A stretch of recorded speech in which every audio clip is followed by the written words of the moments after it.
So the first part of this is awakening to see that everything we've learned about weakness is wrong. Now, why are we talking about weaknesses? Because the most popular way to get better and help other people get better is to find what's wrong and fix it. Find what's wrong with yourself and fix it. Find what's wrong with your teammates and fix it. Find what's wrong with your spouse and fix it. If you've been married long enough, you know that will never happen. And when I realized that my biggest weaknesses were also strengths, I started wondering whether that was true for other people, and that's where this presentation came from. So I want you to see that every characteristic that we have is both a weakness and a strength at the same time. And the best illustration of that is my height. First thing people want to know when they see me is, how tall are you?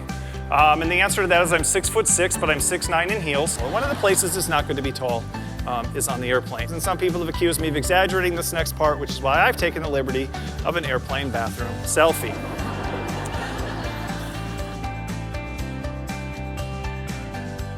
But we live in a world that teaches us that what makes us weird makes us awful, and that our weaknesses are something to hide, to be ashamed of, that they're things that make us wrong. And I want to give you a different perspective today. So I was always in trouble at school for 3 things. I couldn't sit still, be quiet, and do what I was told.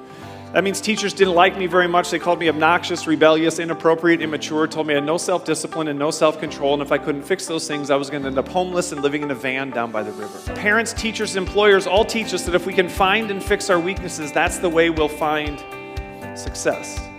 And I realized that that was exactly what happened to me. Because as an adult, I became a professional speaker, and now I get paid to stand up, not to sit down.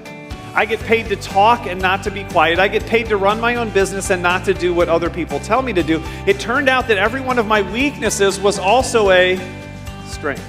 And I didn't know what was best about me because everybody else was calling it my worst. When people are asking for more of the thing that everyone else has told you you need less of, that's when you know you found the right fit. We all believe in self-improvement.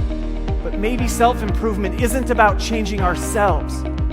Maybe it's about changing the situation. We all believe in personal development, but maybe personal development isn't changing the person, it's changing the place.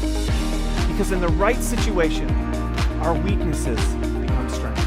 If you talk to my parents now, they have a different story. Like, we always just knew Dave was special. You know, we just knew of all our 4 kids, Dave was the one who was going to do amazing things. I haven't changed who I am, I've changed where I am. I haven't changed the person, I've changed the place. These situations are powerful, and they can either put the spotlight on the best things about us, or they can put the spotlight on the worst things about us.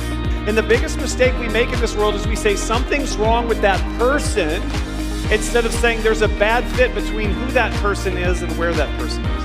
And one of the most powerful ways that we can impact other people's life is to find the strength that goes with their weakness and then help them find a situation that rewards them for who they are instead of trying to turn them into someone else.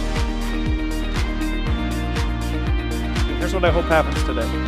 I hope you hear this and you see yourself differently, but more than that, I hope you see your partner differently, and you see your employees differently, and you see the managers of your organization differently, and you see your organization itself differently. And that you walk away from here and you become a person who reveals to other people that deep inside of them something is valuable, because I believe that what makes us weird also makes us wonderful, and what makes us weak also makes us strong. Thank you very much.